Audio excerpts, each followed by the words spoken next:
Hey, you guys. Thanks for jumping on our weekly team Zoom. It's so good to see your faces. I am super excited tonight, and we like to keep these short and sweet. So we are going to jump right into our special guest. I'm actually going to spotlight her here in just a second. You guys, I am like super pumped. I hope you guys have a pen and a piece of paper, something to take a ton of notes with, because this girl is going to just blow you up with great ideas and inspiration. So Samantha Bowers is a presidential diamond. She's a mom of 4. You guys, she has consistently been a mass enroller, a top enroller for the company. She made it to all 3 of the winner circles, and she earned her way to the island. So I'm like massively impressed. Samantha, I know that you have some great like time management tips you're going to share with us and so many other things. So let me just grab you on Spotlight. Awesome. Hi guys, how are you? Hey. Like Noelle said, I'm a mom of 4. My oldest is learning to drive and my youngest is learning how to be potty trained. So I have a 16-year-old, 10, 8, and 2-year-old. So we're all over the place. I am currently staying at home full time, but when I started this business, I was working as a bartender and a bar manager. And I worked 65 hours a week. And basically, I joined because I needed something different. I was tired of passing my husband at the door, and I was tired of missing all of our kids' things. There were sporting events I was missing, bedtime, bath time, family dinners, you name it.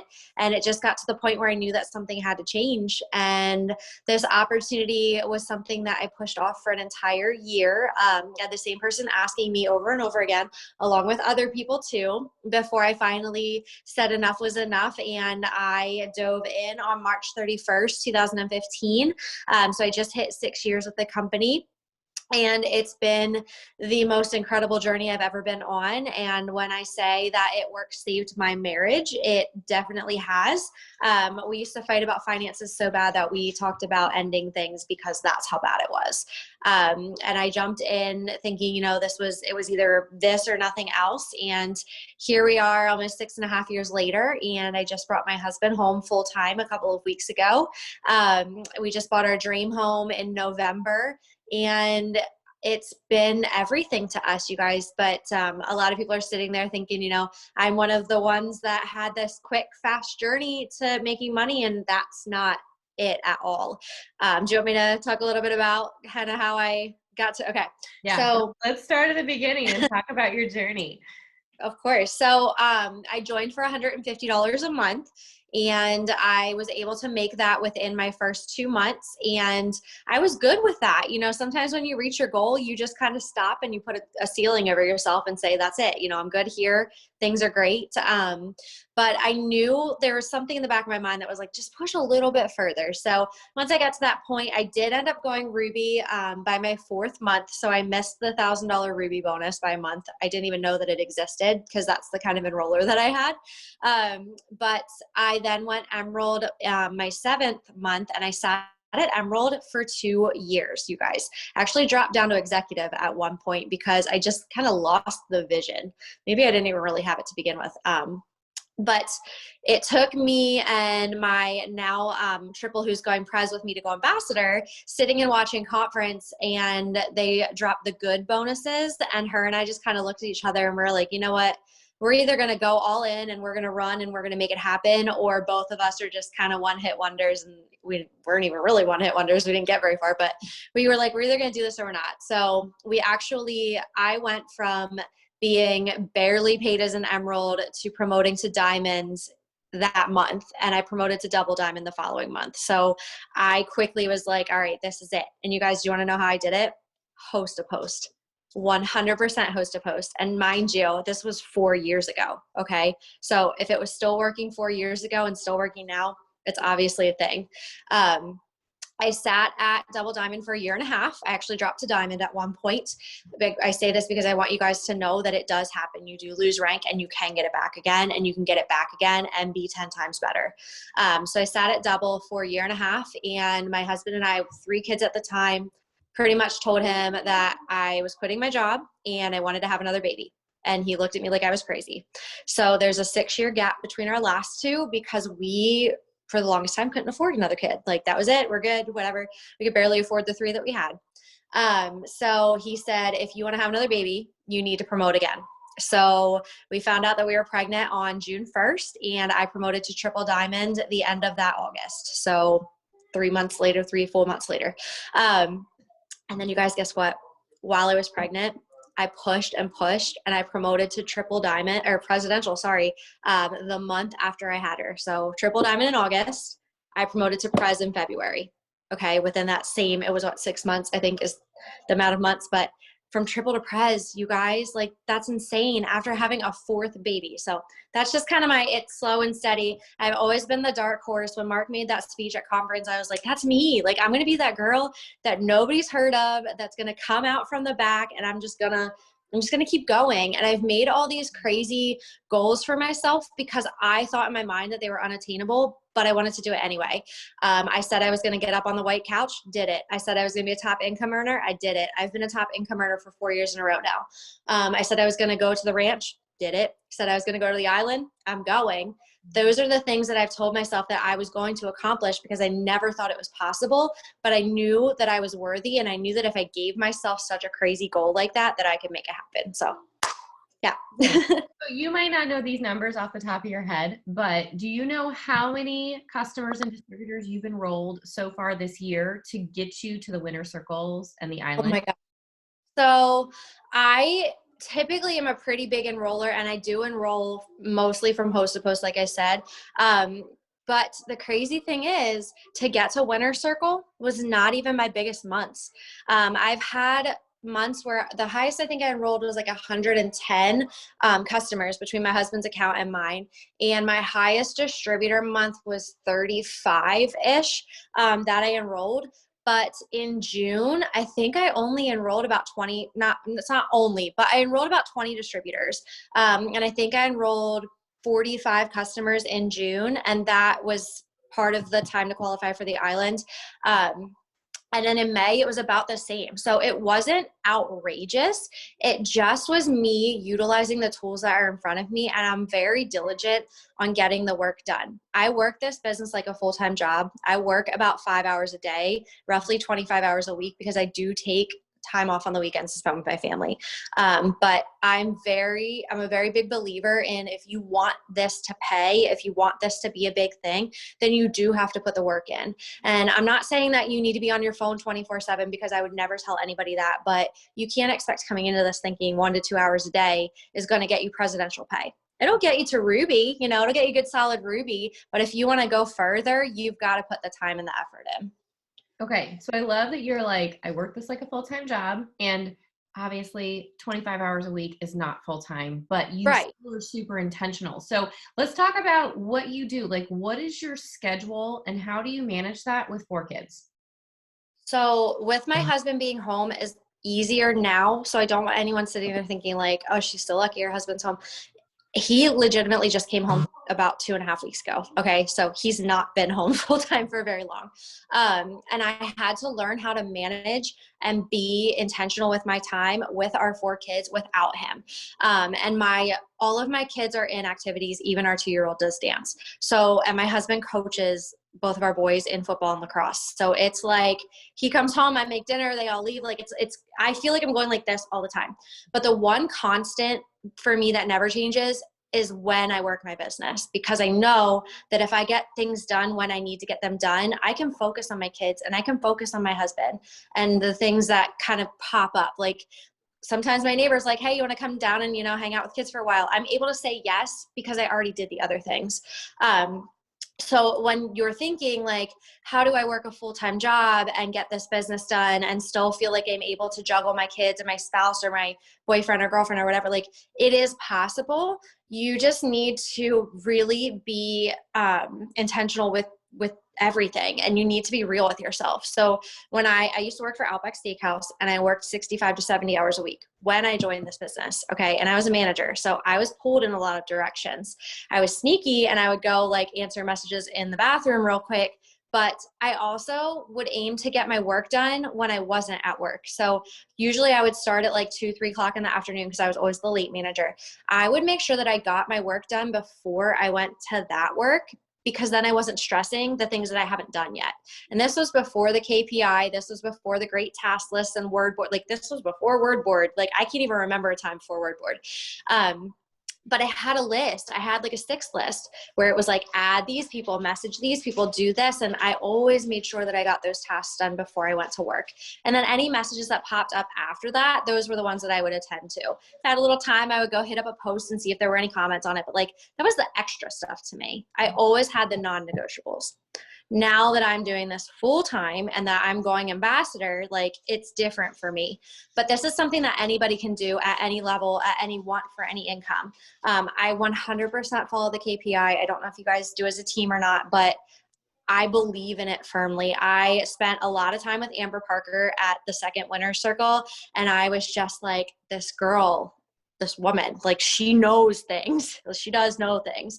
And just getting home, I was like, why am I not doing it? And I was doing it for a while, but I was like, why am I not doing it anymore? So I have it, you guys, it's right here. And I do it every single day. I make sure every day that I have these things checked off of my list. I take Sunday off. That is my day, but I am getting it done the other 6. And like you were asking with me, like, how do I do the schedule thing with having the kids and we're all home on summer?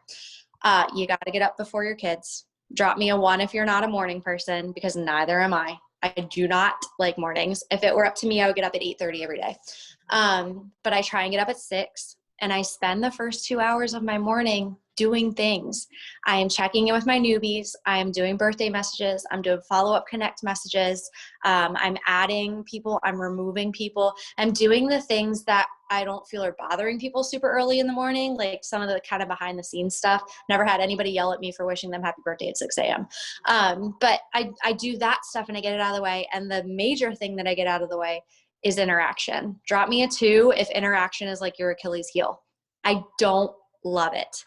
I do like doing it in stories real quick, and sometimes it's fun, but on the KPI and the 25 a day on each, like, drives me nuts. So I get it done first. Just get it done, get it out of the way, and then you don't have to worry about it. That's like the first 2 hours of my day. And I give myself time too, because I am super squirrel brained, and like, I'll sit down to do something. Next thing you know, I'm like staring at my coffee cup for 10 minutes, wondering why like it hasn't moved. But I give myself a little bit of grace because it is morning, but I do also keep looking at the clock and making sure that I'm looking at what I'm doing and how much time I have left. I get my stories done as soon as possible. I love to show my face in my stories. So I make my coffee. If you guys follow me, you'll see it. Like, I am always in my stories showing my face because people want to see you. They don't want to see the slides you copied and pasted off Pinterest. I love those slides. They're great in a pinch for me, but I like to be present and let people actually see my real life. That's what separates me from the 100 other distributors that they might be following on Instagram. And Noelle, you know, so I see you all the time. So like, just follow the people that are where you want when they're doing that stuff. But 6 to 8, that stuff. Take a break, kids breakfast, we hang out, we play, we do all the stuff. My youngest goes down for a nap around lunchtime. That's another 2 hours that I'm spending working. My 10 and 8-year-old both play Fortnite, so they get to play for like an hour. They eat lunch, they go outside. Like, that's when because they're easy to keep busy at that age. And then I give myself another hour at nighttime to follow up with messages, time for Zooms, time to ask people to host a post, like just any extras that I might not have gotten done. My ambassador, Lori, preaches to bookend your day. So I bookend my day by making sure that I do another intentional couple of tasks at the end of the day. So morning and night. So that was 5 hours. And I do have all that written up. I can give that to you and else you can share. But I have everything, like, I block schedule. I act like I'm still in high school and like I have a schedule. I think it's so important because you, not only do you have your work hours set, but during those work hours, you're intentional and you're like, okay, here's my checklist. And the KPI is so simple. Like, I love that you have yours printed and on a clipboard so you can just check it off. It's brilliant. Okay. So what's your personality color? I am super red. Are you red green or are you just red? I'm red with a little bit of yellow, but I'm like red. Make yourself green so that you can get your stuff done. And I love that. So you're just being intentional and you know where your weaknesses are, right? And so you're like, okay, I have to do this. No, but I just love that. And I love that you block schedule. And I know a lot of people will pull out their planner and they'll highlight, the time they have with their family or their work time or their free time or whatever, but that's just great. So what are the platforms that you work and find the most successful? Obviously you're doing host to post on Facebook. What else are you doing? So I do all of them. I'm on Instagram, Facebook, and TikTok, but my most successful platform is Facebook. I built all the way to presidential on Facebook. So if that is your jam, rock it, girl. You've got to stick with what's comfortable to you, especially if you are newer. Don't force working all 3 or 2 if you're not comfortable with putting that work in just yet. I always encourage my newbies to work Facebook first, unless I find them on Instagram, then I cater it to them. But most of the people that I enroll are on Facebook or they come from Instagram and I get them on my Facebook. So it's easier for me to kind of treat them to doing Facebook. I do enroll a lot of my distributors from TikTok to Instagram. So I filter people from TikTok over to Insta. And I do a lot of Instagram host to post, but I pretty much only do it for opportunity. So I don't do a lot of product ones on Instagram. I've just never had a lot of luck with that. But I also feel like if you bring up the opportunity first and talk about the opportunity and they're just not quite interested, then you can bring them down to just being a customer and at the very least offer host to post. So Facebook it's such a good tool, especially if you encourage people to follow you. I do a lot of giveaway host to post. So my messages always make sure you're following me and message the word whatever to confirm your entry. I throw out that word follow because if someone's clicking on follow, that tells Facebook that they want to see what you're doing. So they might have friended you, but if they're actually clicking that follow button, it's going to show them almost all of your posts. Oh, that's such a good tip. I love that. I'm not doing that, so I love that tip.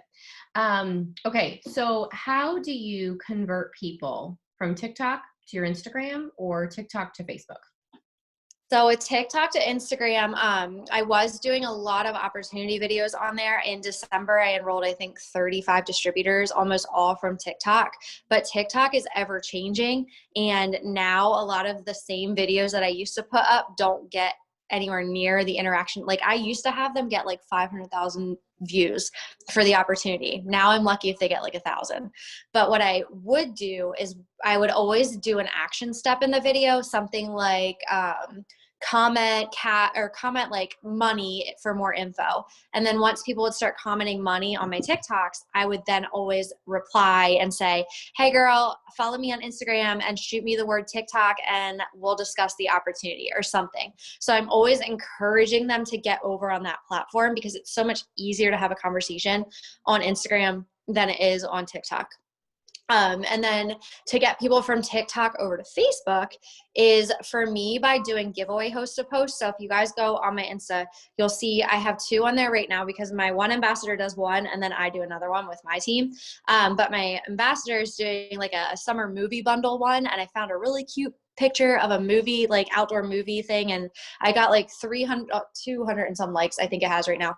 But it's getting interaction because people think it's cute and they want to know more about it. And then once they comment, I get them to message me. Once they message me and we get their post up, I always tell people to make sure that they're following me on Facebook to see the live drawing. I say that, I always share the winner here and message the winner, but if you want to see the live drawing, get over on my Facebook and it has like my name of my Facebook. So that way I like try and get them on all 3 platforms if at all possible.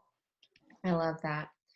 Okay, you've given us so much good content in 20 minutes. You guys, what questions do you have for Samantha?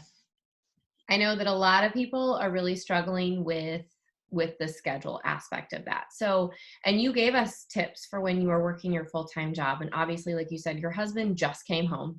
So you've been full-time mom, full-time business owner, building to presidential, obviously working towards ambassador.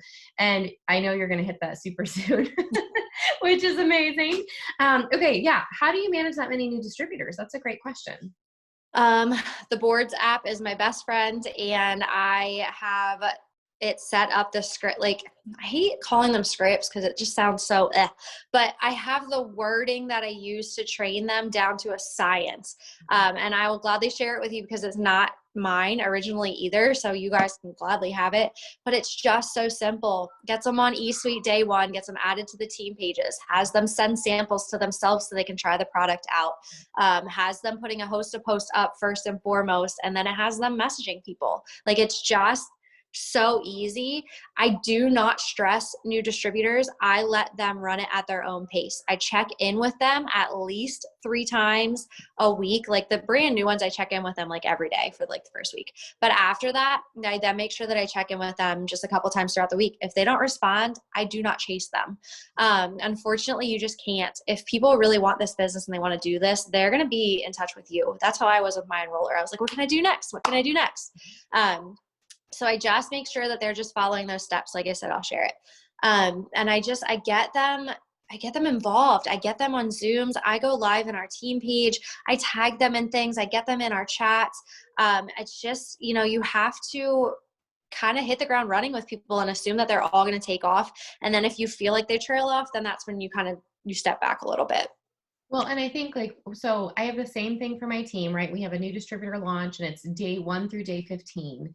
And you might have a distributor that gets through 15 days in like 3 days, right?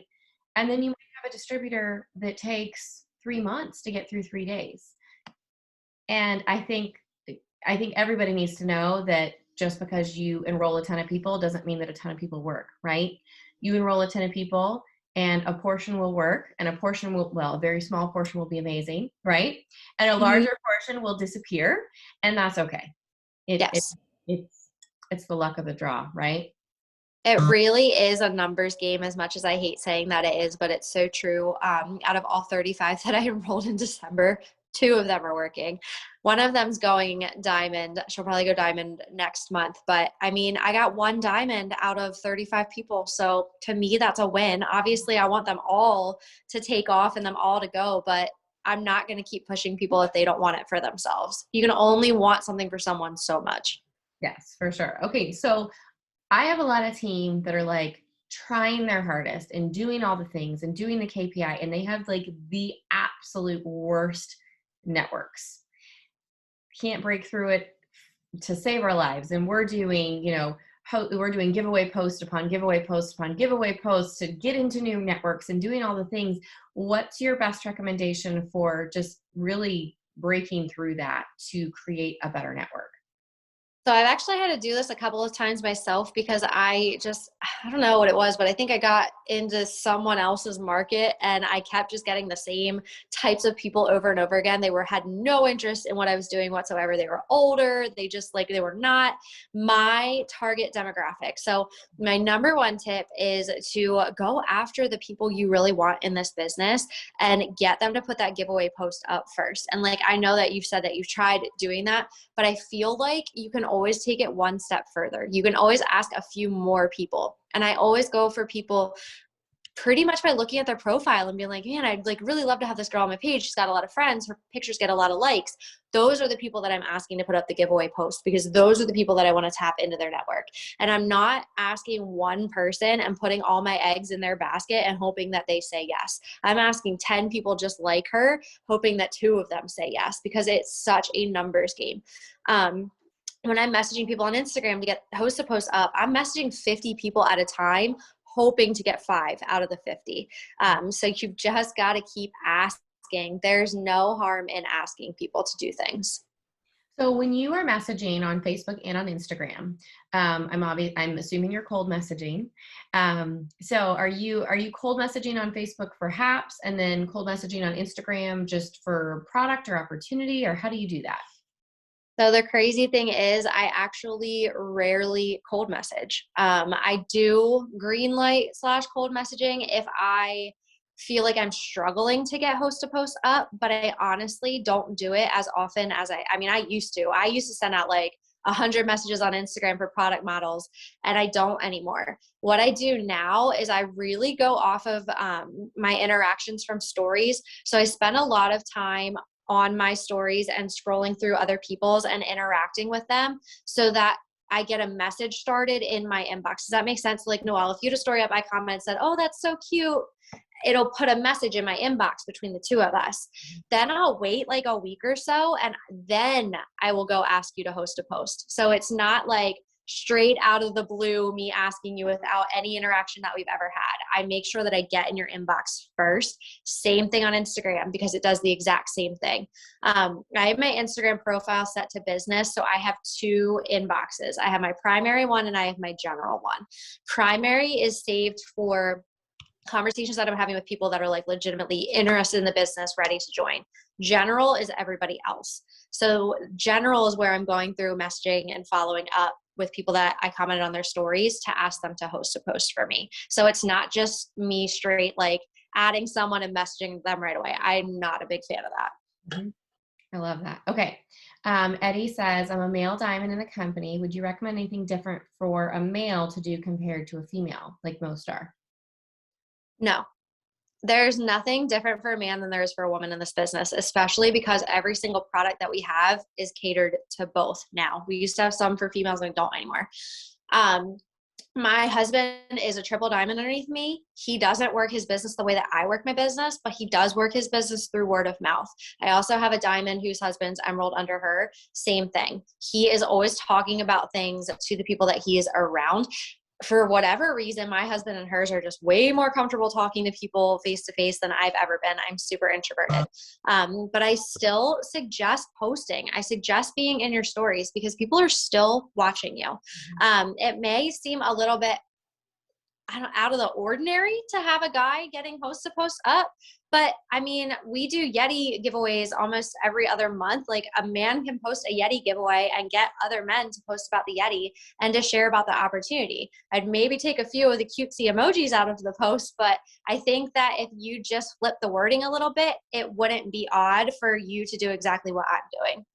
Well, and Eddie as well. I mean, Eddie, you've lost what, 80 pounds with the like, that's incredible. So he has a story, and every day he can continue to build on that story. So that's just amazing. And I would definitely be sharing that story loud and proud. Like I would get your pictures corporate approved if you don't already have them. And I would have those, like if you had someone share a gummy post, whether they're male or female, and you've been using gummies or Skinny Brew or whatever it is that you're using, probably Thermophyte, like get those before and after results in the comments there, because other men are going to be watching too. I have a lot of men who use Thermophyte for me and have had amazing results. And it's because my husband shared things for me. So you never know who's watching you, just because you might see a primarily female market or dominant business, but I don't think that we are. Look at Joel Dunn. I've watched him go up and sign distributors faster than Stephanie. It's just a matter of you kind of flipping things around and make sure that you're following the right people. There's a lot of good men in this business. And if you've already gone diamond, there's no reason why you can't duplicate that and go double, triple president ambassador. Yep. Totally agree. Awesome. Okay. So, leave us with just, I don't know, one great inspirational tip or whatever you feel like is on your mind. So one big tip that I actually gave on my Zoom last night is, if you feel like when you're picking up your phone, you're spending way too much time scrolling on your phone and not enough time being intentional. Do you see this right here? It's a hair tie. I put it on the middle of my phone, and I make sure that if I take this hair tie off of my phone screen, it's because I'm actually sitting down and I am working. It prevents you from scrolling because it's sitting in the middle. So during the day, I slap that on there, and I make sure that if I'm going to take it off, it's because I'm sitting down to get work done. So that's number one. You can use a rubber band too. Tip number two is, if you feel in your heart that you are made for more in this business, then you absolutely are, and you can do more than you've done now. You just need to put those blinders on and look forward, not left, not right, not back. You need to look forward. And you guys, like, this is one thing I didn't say. I don't have an upline that's involved in my business. I have great ambassadors above me, but like, I'm like 10 lines down between where my enroller was and them. So I am YouTube trained. I've always found the 5 hire for myself. I've surrounded myself with sidelines that are amazing. I've always had accountability partners. I've gotten myself involved where I needed to be involved. I reached out to people. I reached out to my ambassador who is above Joel and Steph Dunn. Like, I found her because I knew that I needed more. And I just went out and I chased it. And I reached out to Lori in, I think it was February. And I ended up pushing so hard because of her motivation and what she, you know, instilled in me. Then I won all 3 winner circles because I just said, you know what? She believes in me, so I'm going to believe in myself too. So go out and find what you need. I love it. And you guys, like, Samantha is just a perfect example of if somebody's going to do it, they're going to do it. So don't put all your eggs in one basket. When you sign that distributor, like, they might be your next rock star, or they might like join the witness protection program tomorrow, right? So go do your steps to success, minimum of 3 a month, right? Preferably more, because it really is a numbers game. As much as we hate to say that, at the end of the day, it is. And there's very few people who are like red personalities. So go sign people until you find a red, right? Because reds will do it with or without you. Like, then that's just, that's what you want. You want somebody that's going to be self-motivated, that's going to show up because they really need this. And then you're going to have a rock star. So awesome. Well, thank you so much for being here with us tonight. I got 1,000,001 tips. I hope you guys took a ton of notes. And you guys can follow her on Facebook, Instagram, TikTok, and she has great content. So thank you so much, Samantha. Have a good night. Bye. Ew.